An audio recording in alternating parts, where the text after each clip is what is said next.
And we're on. So good morning, afternoon, evening. Yeah. For Sam. Have we got the full three? Because I'm definitely good evening.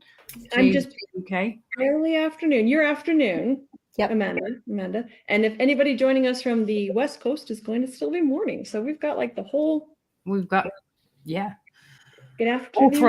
All three going. The whole thing. I am so incredibly excited for today's live. This is a little bit outside of some of the other topics that we've been doing for our LinkedIn Lives.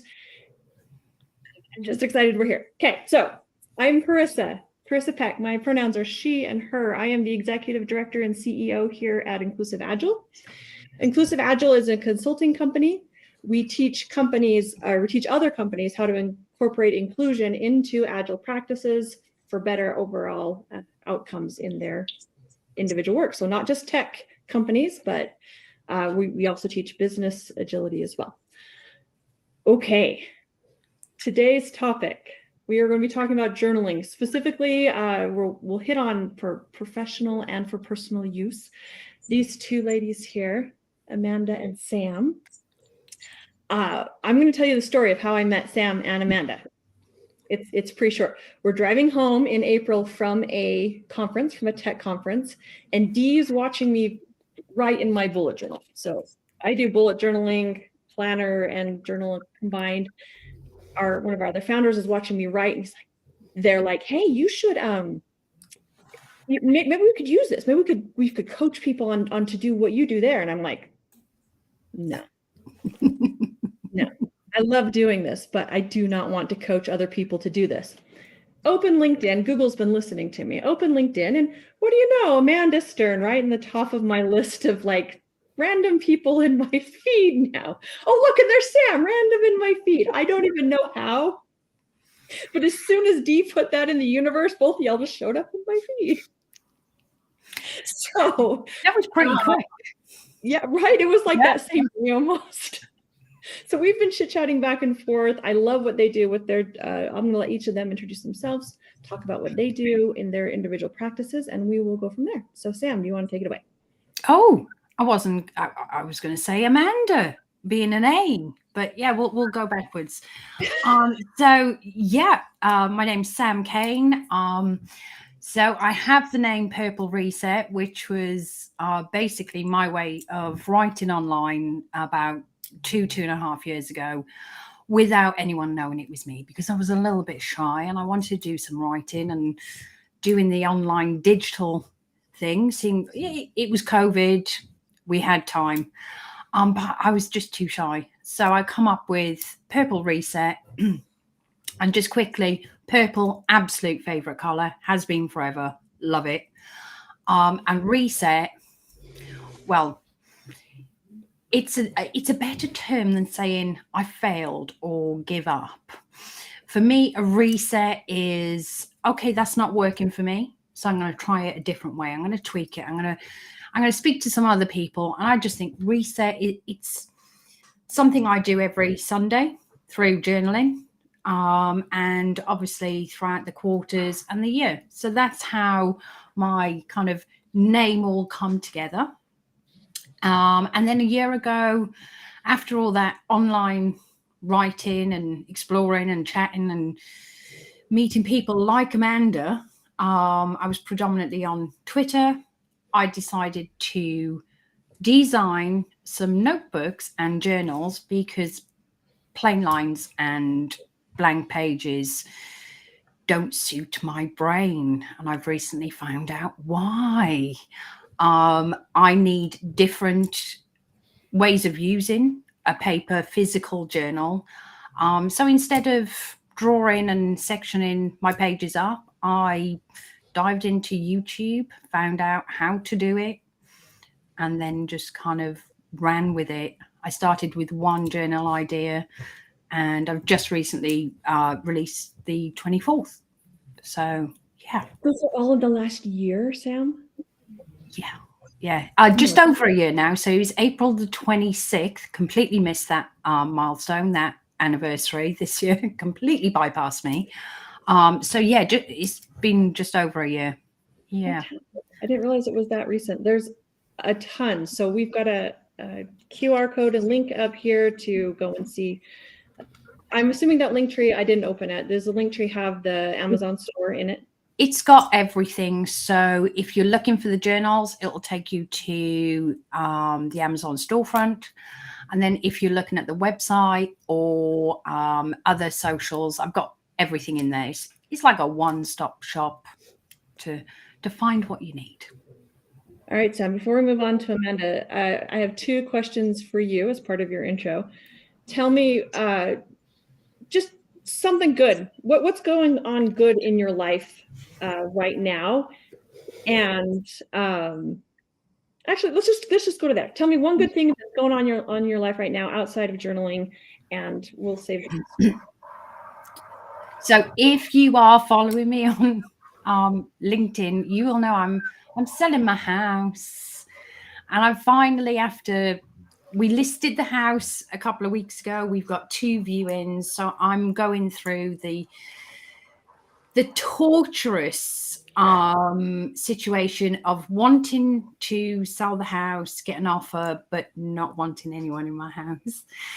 So I've not emotionally detached myself from this house quite yet. So, I mean, linking it back to journaling, because hey, maybe that's something I need to work on a little bit. So, yeah, it's fun and maybe not so fun. There's a lot of work when you're trying to. Yes, and you're selling, and you've picked a new place? I have picked a new place and I love it. And I'm trying not to get too excited, because in life things cannot work out, but it's in a tiny little village. I'm going for the quiet life. You have the ability to not get too excited about these things. I know it's that I want it to happen and I want all the positivity around it, but I'm also an adult and I know what it's like to get your hopes raised for, something to happen, to come in and crush it. But the overall goal is for us to kind of move back to my homeland, Wales. We've got stunning beaches, we've got stunning mountains, and I just want more nature. So that's what I'm kind of heading towards. I did not know that at the beginning of this year, but it's become this year's goal. I love it. Okay, Amanda, your turn. Tell us all about how you've come to your practice, specifically what you do, and also make sure you throw in something fun and interesting that's outside of journaling. Yeah. So my story, I always pick up as an angsty teenager, because that's when I found journaling. I found journaling one day. I was having a really hard day. None of my friends could come to the phone. So I found a notebook and a mechanical pencil and I started to write. And that was the first time I really connected writing with how I felt. And I felt lighter. I felt better. And I thought, there is something here. So I picked up my pen the next night and again the next. And before I knew it, I built this beautiful journaling practice, which helped me to really reflect and take ownership of the life that I was living. And I journaled religiously, I would say, every night for years and years. And then I got married. And then I had some kids. And then I did not journal very much. And I had all of the excuses. I was busy. I was tired. I really thought I would remember the cute and wonderful things my children did. And I don't. I only remember the things I wrote down. So I always say it's my one regret in life is that I didn't journal enough, because not only did I miss capturing all of those beautiful stories and things that they did, I missed out on a whole lot of years of getting to know myself and who I was and what I wanted and what was important to me. So I really came back to journaling with full fidelity about 9 years ago. My husband came home one day and dropped the bomb that he had decided he would be happier not being married to me. And I thought, oh, well, that's unexpected, right? And I knew I had a choice to make. I could either allow myself to spiral into negativity, or I could reach out and grab hold of every good thing that came my way. And that's what I did. And it started with my journal. It started with making myself write what I was grateful for. And it was really hard because I did not feel grateful for very much in that moment. But I came up with 8 things. And I thought, if I can be grateful for 8 things on the hardest day of my life, I'm going to be okay. So I used my journal to really write my way back to myself, to rediscover who I was and what I wanted, how I got so lost, and how I was going to get back on track. So my journaling really took a flavor of intentionality, and I've really used it to springboard into growth by leaps and bounds, by setting goals, holding myself accountable for increasing my focus and productivity, for just really celebrating who I am and what makes me special, and the small things that I take for granted every day. So really helping other people to discover the magic of journaling, to discover that good things come to those who journal, and we all deserve it. Just is the greatest joy. And I love that there are so many wonderful, beautiful ways of journaling, and there's a way for each of us, multiple ways for each of us, to really craft a practice that feels really good, that helps us in the ways we want to be held. And it's a pleasure and a joy to be here, and it's a pleasure and a joy to get to do this work. And as far as good things, I will tell you, I am here in Connecticut, and I still have flowers blooming in my garden. I just picked a bouquet of zinnias today to take to a friend of mine for lunch, and I'm so excited to still have not just flowers, but pollinators still visiting my garden. So it makes me feel like fall, even though we're here, is not, it's not totally here. So fall's not your favorite season though, huh? Because I've been waiting. I like lots about the fall. I love the leaves in the fall, but this is not a great foliage year. This past weekend is usually peak season, and it's not going to be great this year. It's the dark that gets me every time. The days getting shorter, everything getting darker. It's harder to wake up when it's dark outside, but I really am loving that this is October and my chance to slow down. I call it Slowtober, where I intentionally do less and slow down. Last year, I was so busy, I forgot completely to celebrate Slowtober until someone reminded me halfway through. But this year, I'm like nailing it, and I'm so pleased. Fantastic. Okay, so for today's discussion, I want to start out with, okay, well, first off, we've got to read the comment in the chat here. Full disclosure, this is my offspring. This is Sydney is my oldest, and they love the baby journal. I was just thinking the same thing though, Sid, when Amanda was talking, that I wish I'd written down so many more things. I wrote down a few, not enough, but I'm glad at least Sid has gotten something out of that. So yay. See, that makes me really happy, because I'm writing to my granddaughter. She's like a year and a half. So every 4 to 6 weeks, I sit down and I'm writing just kind of, stuff that's going on, things that I'm going to forget by the time she's like 18. I'll probably remember that we moved, but everything else that's, she's just gone on a holiday, I'm just writing these things out. And you kind of go, one, are they going to teach her how to read my handwriting? This is Artemis, by the way. I lock her away, so she's going to say hi a few times. So finish. We love dogs. We love dogs.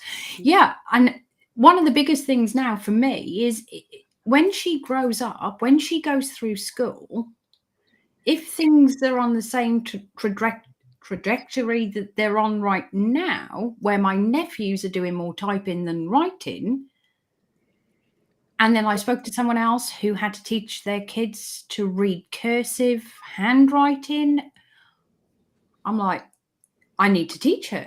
I'm going to have to teach her so that she can read my letters to her when she's like 18. So yeah, Sydney, thank you so much for sharing that, because I'm going to crack on and just teach her how to read my writing. Yeah. Oh, okay. So to get into our topics today, I'm going to ask you 2 questions, ask you to both respond to it. I'm going to turn my camera off and go take my dog in the other room while you guys respond to the first question. I'll be right back. But what I want you both to respond to first is, why should busy professionals journal? Why is it important? And about your professional life specifically, like how can it help in a professional context to be doing journaling? And we'll start with Amanda this time. Okay. So I think the first important reason why people should journal is that we are whole people, that we don't go to work as just our work selves. We bring with us the entirety of who we are. We bring all of our experience, all of our feelings, all of who we are to the office or to the meeting or to wherever we happen to be. And it's a lot. Life is a lot. We're a lot sometimes. And having a way to really understand ourselves, to be able to get clarity on what we are feeling, on the energy we're bringing into spaces is really important. I think we all know what it's like to go to the office and meet that one person who proclaims to be self-aware and has no idea how they are just wildly flinging their energy around in haphazard and irresponsible ways, right? So understanding who we are, how we are feeling, what we need so that we can go and be our best selves in those situations, however we're feeling, is super, super important. Because again, we don't come just as a small portion of who we are. We bring our full selves. Yeah, and I think actually that's probably increased as well since COVID, where the two kind of collided, the home life and the work life. I was one of those people that kind of got sent home to work. That's become the norm. And I think over the last couple of years, absolutely, I'm more in tune with my work. Now it's combined with my life.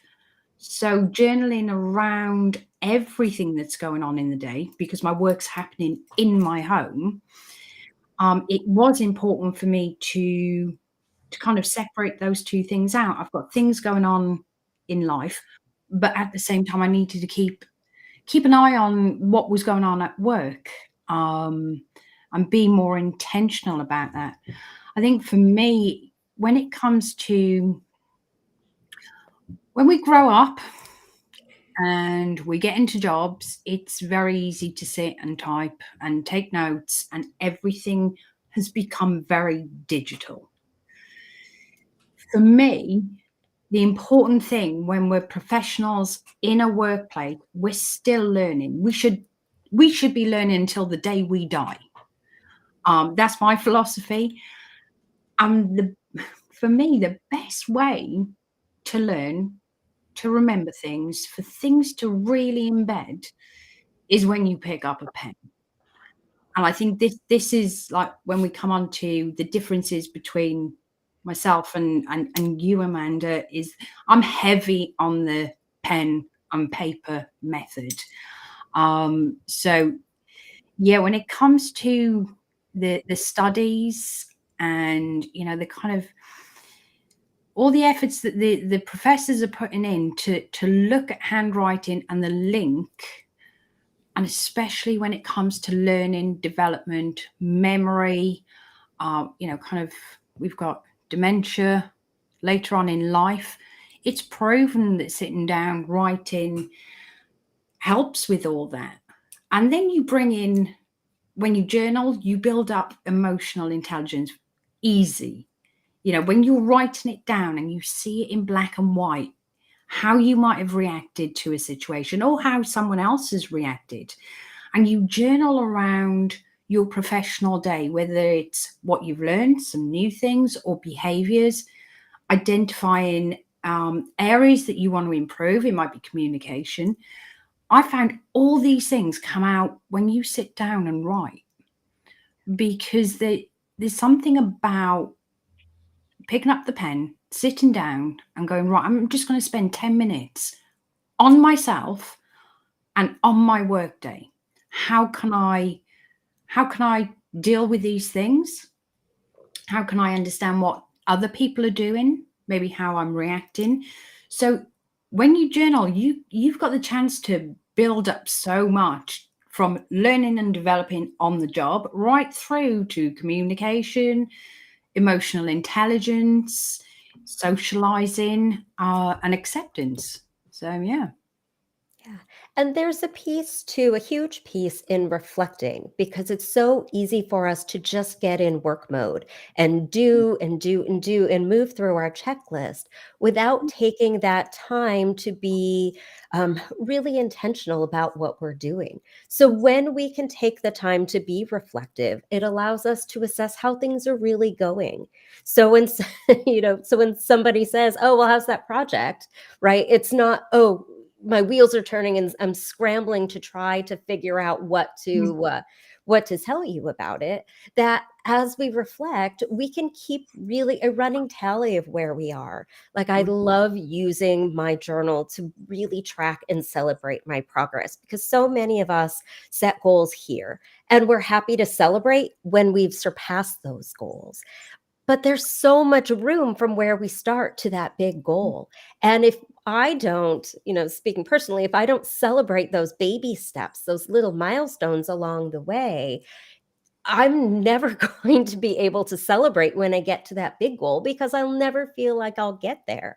But really tracking my progress, seeing those wins add up on the page, just is so important to give us momentum, to really help us have a good sense of what we're accomplishing. Mm.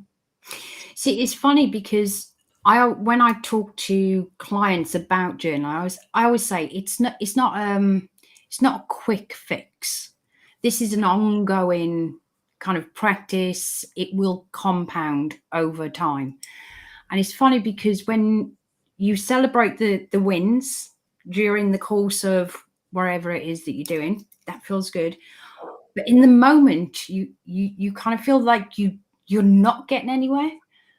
And that's when I say, right, get a review, kind of half an hour. So whether that's like at the end of the month or at the end of the week, depending on how busy you are, take a look. Because actually, in the moment, you don't feel like you're going anywhere until you sit and then read. And then if you go back even further, you've got a huge amount of progress. But yeah, day to day, you can very much feel like you're on a hamster wheel. You're not going anywhere. And it's like, well, why am I chasing this girl? Right, go back to the beginning. And then you go through and it's like, actually, I've made how much progress? I couldn't even do this a year ago. So And what makes that even more powerful is it's written in our own hand. So it's yeah. our own record. You can't deny what you've written by yourself in your own handwriting. It just stares right back at us like, oh, I really am this wonderful. Oh, I really have done these great things. Oh, I really have learned and grown so much. Yeah. I love that. And kind of on that topic, if somebody is kind of new to journaling and all they have in their head is the idea that, it's a lock and key, which is funny because my current journal actually has the lock on the outside. I just realized that, like, it's the secret, like, journal of a 15-year-old. Like, and I'm just writing my thoughts in my, dreams. But there's tons of different forms that a journal could take. Maybe each of you could talk about a couple of different other formats rather than just the long form. I'm just talking about my day journaling that people could do, especially in a professional setting. Cool. Want to take that one, Sam? Should I go first? So yeah, so one of the ways that I like to journal whilst at work, which is completely different to when I reflect journal or when I set my day up. And this comes into play very much when I start a new job. So if I'm starting a new job, I'm taking on a huge amount of information. And I'll take one of two kind of routes to set this up. It might take the form of what I call a brain dump notebook. So like just a scrapbook that you keep on the desk. and you record events, thoughts, feelings, situations as you go through the day. And then at the end of the day, you do a review. And those can be literally bullet points, just kind of keywords that you want to go back. It could be something that someone has mentioned. The important thing is recording the information as you're going through and taking on this new information. And then what I would do, if I dumped it all into a kind of scrapbook, I will then extract, as part of my review, extract all the important information and then go and do something with that. So it could be just information. So things that I need to remember, so a process or somewhere to find some information or some key people, those will be categorized and stored. And then I'll have a whole host of things that, oh, someone mentioned that, and I don't know a lot about that subject. I want to go and research it. And there are no rules. So you can do this however you want. You use a key, you can use highlighters, and it doesn't have to be the running commentary. You want to use bullet lists, numbered lists, anything. The important thing is to get the information out of your head and onto the paper. And then the last part of things for me is doing something with that information, because it's all very well throwing your brain onto a page, and that's one part of the puzzle, but then what do you do with that? So yeah, the kind of ongoing journaling throughout the day, so there's no pressure. It's keywords, it's lists, it's just information that you need to keep or remember or refer back to. And then I have a journal that I kind of keep for new jobs and all the kind of key information. So I would use a digital tool for that as well. So I would have a dual situation going on, which sounds inefficient, but the online tool is there because it's robust. It's usually cloud-based. You're going to be able to retrieve that. The writing for me is it's almost like committing it to memory. If I've wrote it down, it's because it's important. Mm-hmm. There is a far higher chance if I write it down, it will stay in my brain in some weird little box somewhere that I can pull out or grab my notebook. So yeah, and when I'm not in a new job, so everything's kind of a little bit stable, I'll just have my work notebook and I will just take the notes as I go through the day, especially around communication, or if there's been feedback, pick up on those things. And then that journal will focus on kind of progression rather than consumption of information and learning. So before we move on to Amanda, I wanted to point out two things that you said there that I thought were really important. The first one is the no pressure. I'm just getting it out of my head and on paper, out of my head and on paper, out of my head and on paper. Like taking that idea of when I do bullet journaling, right? And I think one of we're not going to get into like what that method is. It's just a methodology of doing journaling. But people get so caught up in a framework or in a methodology that you put a lot of pressure on, am I doing this right? So I love like both of your approaches to there's all these different ways we could do it, and remove that pressure of having anything specific, just do it, and then come back and reflect. That reflection stage, I think, is what most of us forget to do. The power of having it written down is because then you can take something out of it. You can turn it into something new that's going to be useful for your life. So thank you for both of those. Amanda. Yeah. So my biggest suggestion really plays off yours, Sam, with a little more structure. And I think the official name for it is called interstitial journaling for folks who want to look say that word.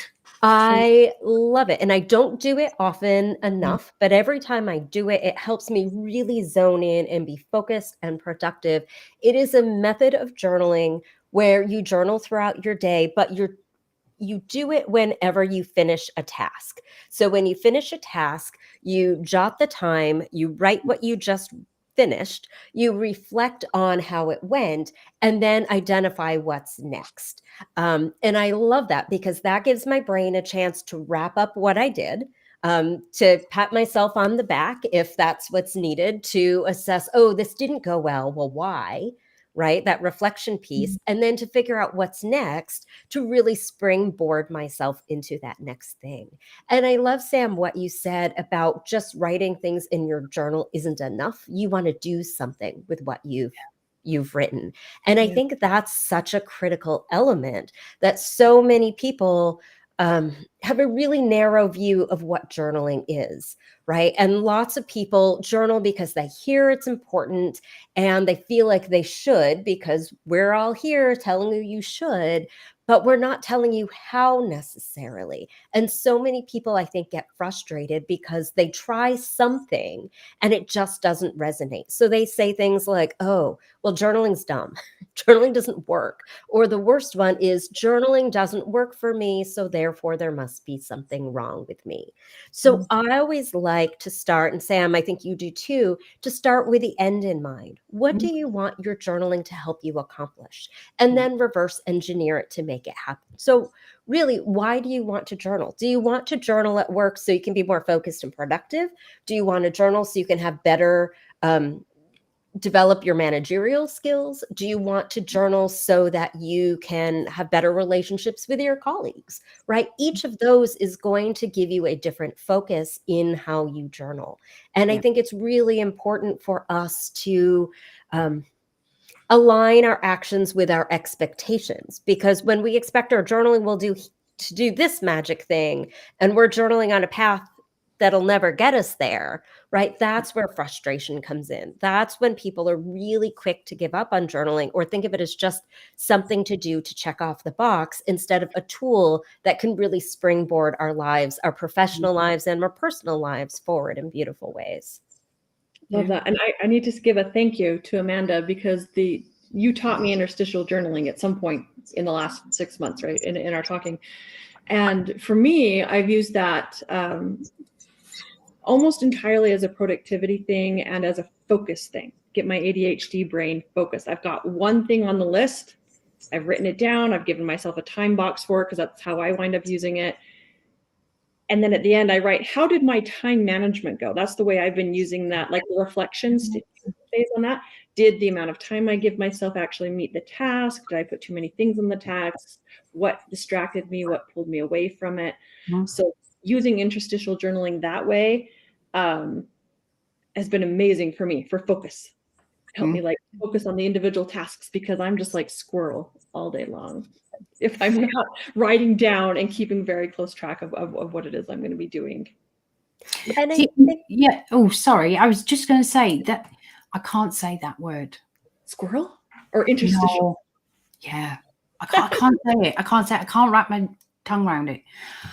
But what struck me with what you were saying, Carissa, was the questions that come from it.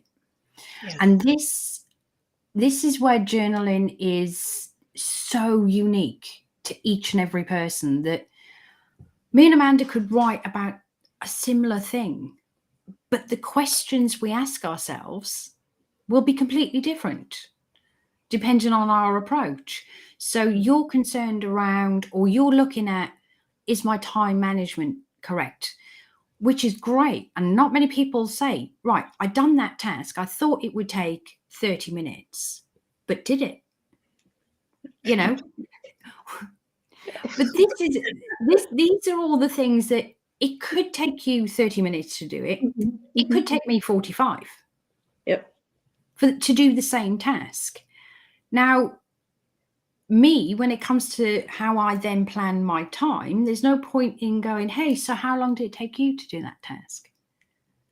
Because we're all different and we have different distractions, different things going on in life. And those questions, the answers will change on a day-to-day basis as well. So you could write, you know, that you were highly distracted today, and then tomorrow you fly through the day with not much difference. It might just be something as simple as, oh, actually, I got a full 8 hours sleep last night rather than 6. And it could be just something as simple as that then you go, well, that's what works for me.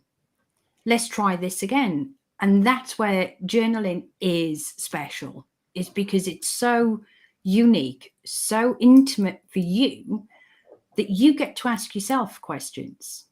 You just got to be brave enough to sometimes ask the really hard, horrible ones, or answer them honestly and go, no, I was a lazy so-and-so today. And that's just, I was just lazy. Yeah.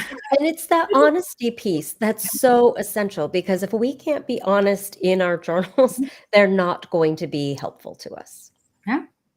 And that's a hard thing with journals, right? Because my whole life, ever since I was a wee child, I'm writing a journal. I'm like, someone else is going to pick this up and read it. So what suggestions would you have for people to help them get over like I'm writing for someone else versus I'm writing for myself in a journal? Yeah, so I will start by saying I come from a place of privilege here. I started writing when I was an angsty teenager, and no one in my family cared. I always had all the privacy I needed. I joke all the time that I could leave my journal open on the kitchen counter and everyone in my family will walk right by. My children, because they can't imagine what I write is that interesting, and my husband, because he knows he'll hear it anyways.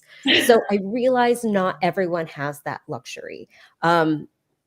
But I will say we all deserve to have a safe space, and we all deserve to have our journals be that safe place for us.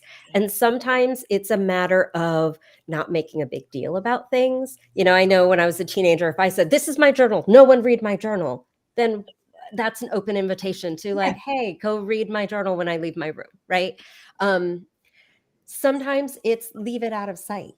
You know, if you're writing and you don't want your boss to see it, tuck it in your drawer. If you don't want your, partner to see it, maybe don't leave it on your dresser table in the nightstand. But figure out a safe place. If you really need to, lock it up. Type it. Even though handwriting is so beautiful and wonderful, there is magic and security in having a password protected document, right? But really being able to feel like this is a space. It's interesting. I taught a journaling workshop to a group of teenagers a bunch of months ago. And I asked them, like, who are you writing for? And the sweet girl in the front raises her hand nice and high. And she says, I'm writing for my future children. And I'm like, cool. How do you feel about that? And she's like, I think it's going to be so great. You know, we have journals from my grandparents that I love to read. That motivated her. And I said, okay, who here is scared to death of the idea of anyone else ever reading your journal and finding out that maybe you're lame or you're not as smart as you think you want everyone to think you are, and everybody else's hands, went at least up like this, right, with those chagrined faces. And I'm like, cool, you do not have to leave a legacy for anybody else. Your journal can just be for you. And if after you fill your pages, you want to toss it in the fire pit, cool, do it. Again, it all depends on your purpose for journaling in the first place. If you were journaling just to get all of those feelings out, right? That coworker brought fish and microwaved it in the office again, and she's so annoying, or whatever the situation is. If you just need a place to get it out, right? You don't need to keep that for posterity. You're always going to remember your coworker who microwaved the fish. Like, you don't need to keep that documented forever. You can just get it out and send it on its way. I love that. Okay, we have about 20 minutes left at max. Oh my God, that's gone quick. Just like, it's Amanda, you just chat. It's me. Yeah. I want to make sure that I give like good amount of time to this next topic though, which is, tell me about your practice. Tell me about what you do as a journaling coach and how people engage with you. And who wants to start there? Yeah. Sam, you want to go? Can do. Yeah. My approach, much like how Amanda's just talked through how everything it comes down to purpose. So I'll start with someone with the why. And where it goes from there is completely dependent on what that person needs. So I can work with someone who needs to find direction in a career. That's one, just one way that I can help people. There are people who require support in being asked questions because they want to get to the nitty-gritty core issues of what they're trying to work through. And they need someone there to ask the difficult questions, but in a safe way, because I'm not going to judge no one. I don't have the time. I don't have the inclination. We're all in this thing called life. We are trying to make our way through it in the nicest way that we can. And that's kind of my approach when I work with someone on a one-to-one basis. And I do prefer the one-to-one basis because it's very personal. It can become quite difficult depending on the subjects that you're journaling about. But yeah, I enjoy working on one-to-one basis and just getting to that core reason and why someone wants to take to a journal. What are they looking to get out of it? Is it to support their mental health? That is a completely different route to helping someone who wants to change their career, or they want to start a side project and they don't know how it's all going to fit together. Journaling is a fantastic way to work all that stuff out. So yeah, it's a very personal, very bespoke. It is completely different for every single person I work with. So this is one of the most difficult parts of trying to explain to people the approach, how it all kind of goes. It is so unique. Everyone is different. Everyone has different requirements. So I come from a place of supporting that person to achieve what it is that they need to achieve. So, yeah. Be sure to mention how, if somebody wanted to work with you, how would they do that? Well, you got my link tree that can take you to all my socials. So you can feel free to DM my emails on there. I can take however someone wants to communicate. So DMs, emails. If you are just looking for a journal just to give it a go, then there's 24 to choose from. I do enjoy matching people with books. That's gotta be the nicest thing I didn't know was a thing. So I kind of made all these books, and then I was talking to people and they'd say, hey, I want to buy a book for my friend or my relative. This is what they like. And I would just ask 2 or 3 questions and I would come back and match them up. And I've got some really awesome feedback from those matches that it's like, oh, I'm a matchmaker. Didn't know I was going to do that. But yeah, I can. So if anyone's not sure what's going to suit what they need, then I can jump on a call and we can natter and find one. Okay. All right, Amanda, take it away. Yeah, so I love that you largely work with people one-on-one because I do most of my work with groups.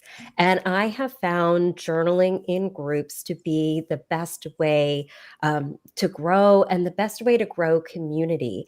And so most of what I do has a group component, has a live social journaling component. And I tend to run groups that are focused on using journaling for self-discovery. I absolutely love the magic that happens when we do this work with other people. And it's funny because if you had told me 2 years ago I would be running journaling groups, I would have told you were crazy.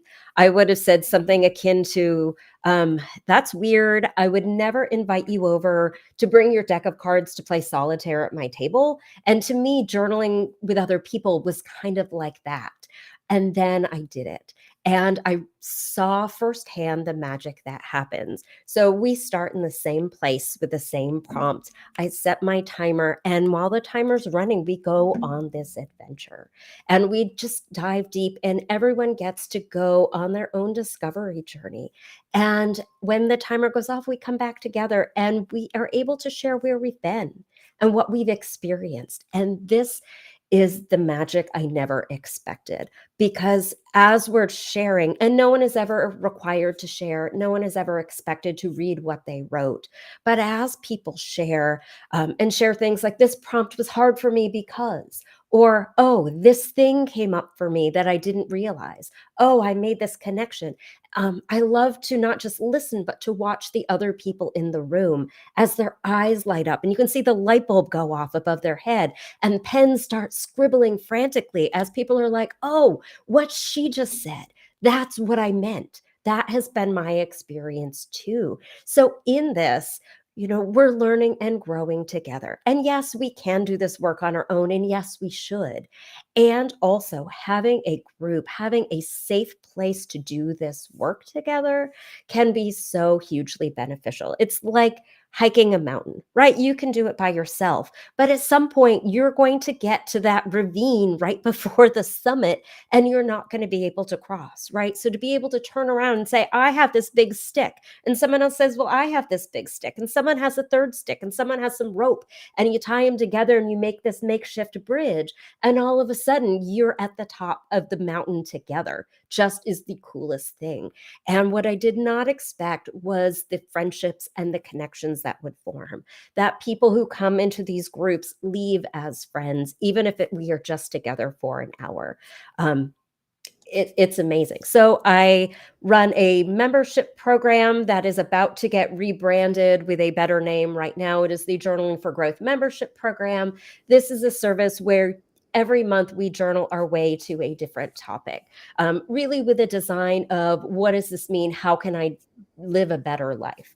Right. And so every month we have a new topic. This month it's money mindset. And we're going really deep on our money story and what that means and where we want to go and how we're going to get there. Next month, we're diving into gratitude. We're diving into a year-end reflection and goal setting process in December. And I'm so excited to really wrap up this year and be able to really help my clients and community really end this year with intention, because that's ultimately what journaling brings us. It brings us the good things of living our life with purpose, with intention, with mindfulness and presence, so we can really be there for ourselves. We can really be living the lives that we're here to live.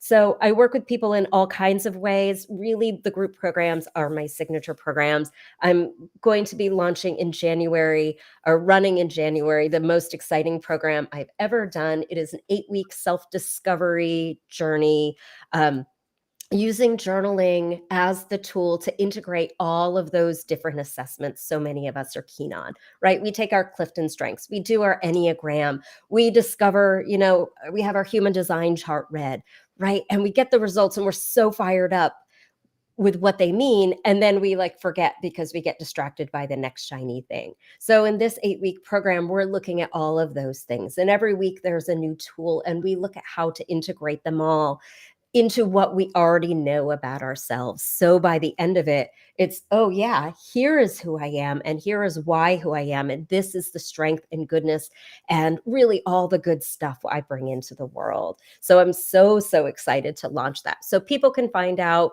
information about all of my programs linked on my website, goodthingscometotosewhojournal.com. Love that. And you do a monthly mini retreat as well, right? We've got one coming up next week. Yeah, I do. Next Wednesday, the 18th. Yes. It's an hour of self-care. You can gift yourself. It's totally free. I love it. These are just standalone sessions. So if you want a taste of what group journaling is like for yourself, definitely register and come. I believe there's a link on my website. If not, send me a DM and I will make sure you get that link. Thank you. Thank you. I love that you guys have highlighted such different ways of thinking about journaling.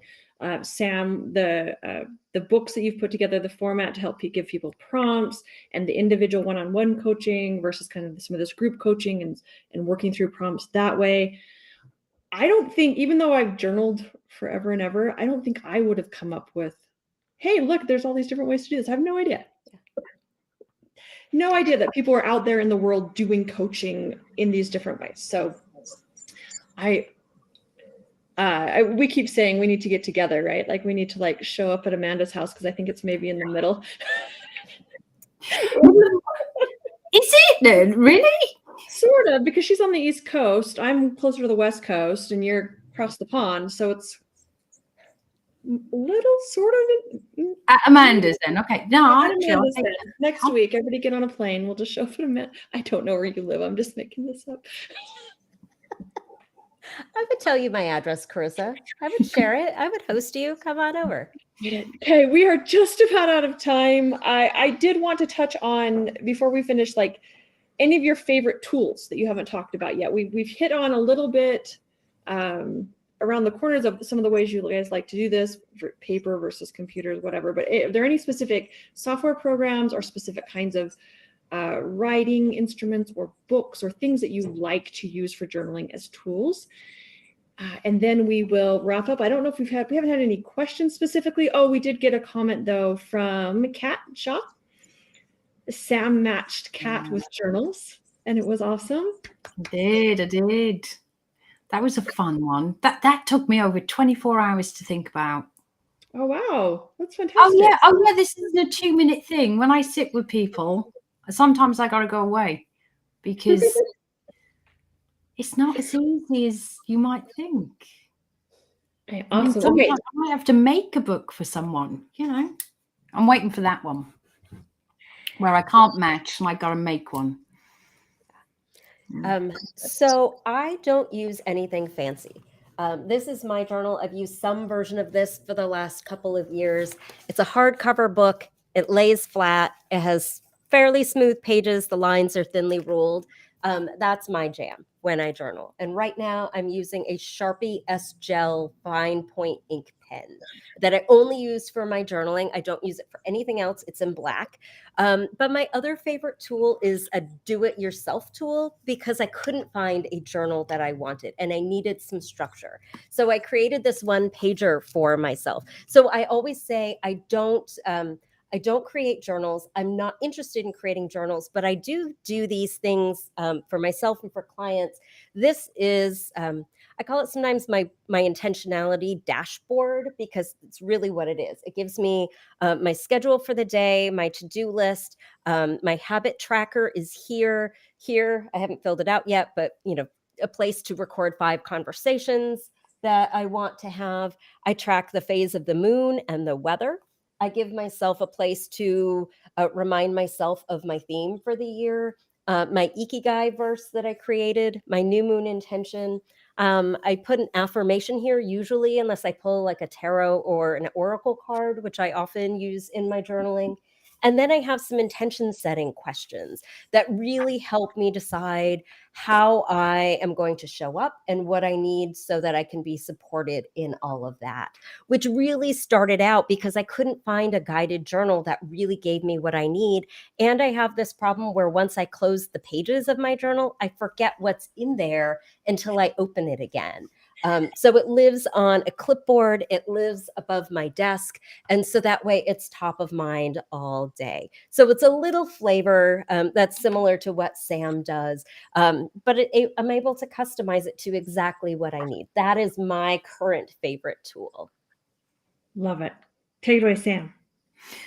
So, will it surprise anyone that I use a purple pen with purple ink? And that I use that every day. It's my go-to pen. So, and it will shock no one that I'm physical before digital. So at the moment I am running, I've got reflection, day to day, evening, especially after hectic days. That's where I go and kind of dump my day. Got to sketch out the journals, ideas. This is ideas, brainstorming, kind of bits like skittish. You show a page in there because that one's got boxes for drawing. Yes. So this one is, I particularly like it because you can draw, but that's not a drawing. Sorry, I can't find it. So what I tend to do, I'll kind of freestyle and go wild on this page with just, whether it's a sketch or a flow diagram or just something I really need to get out my head, and then make sense of it on this side. So, and sometimes I will come up with a layout that I need to kind of visualize before I jump into an online tool. So they're my go-to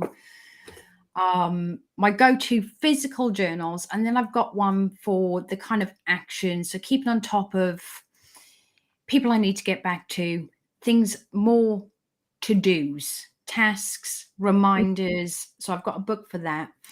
And then I will go online to create content. So I've got one journal that I just collect ideas. So it might be from a conversation, or there might be a post with loads of comments and some real good ideas in amongst all them.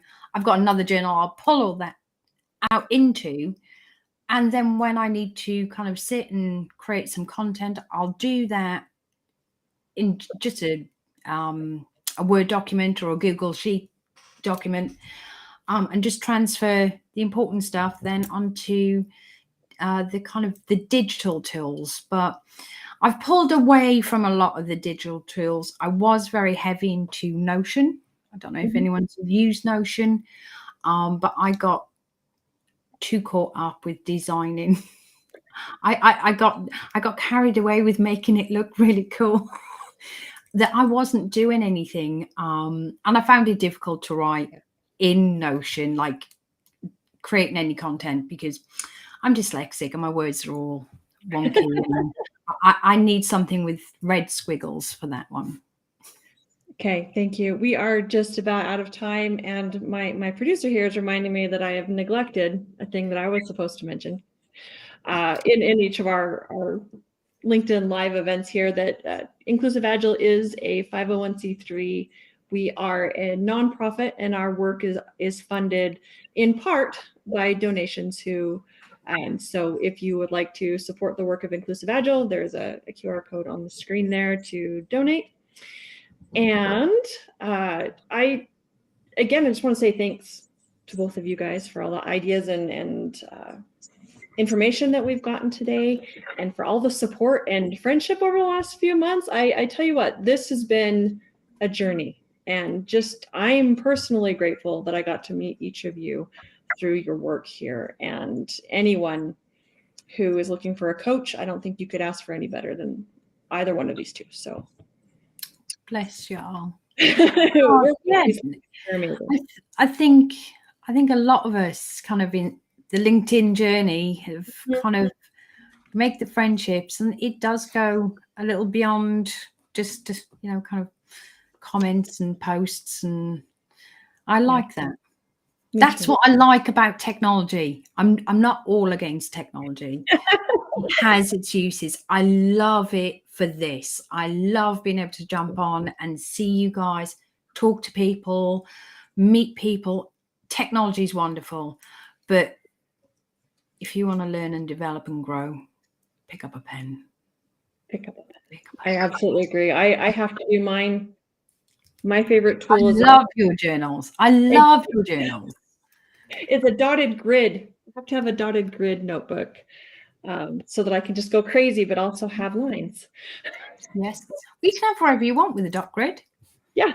Go diagonal. You go all over the place. I love it. It's great for flow diagrams, actually, in a workplace, When Sure. you're learning a new process, I love a dot grid to see if it makes sense to me, and two, if it's efficient. Because on a dot grid, I can see exactly, oh, why are we doing that? You don't need to do that. Skip that step. Fantastic. Final thoughts, Amanda. Yeah, I just wanted to point out that your bullet journal is a beautiful example of how individual our journals can be, and that there is no reason to make our journals look like someone else's, right? This is something we do for us. And so we don't ever need to get caught up in, oh my gosh, I'm doing my journal wrong. Right. So if we are clear of what we want our journal to do for us, and we journal in ways that will help us get there, it doesn't matter what it looks like.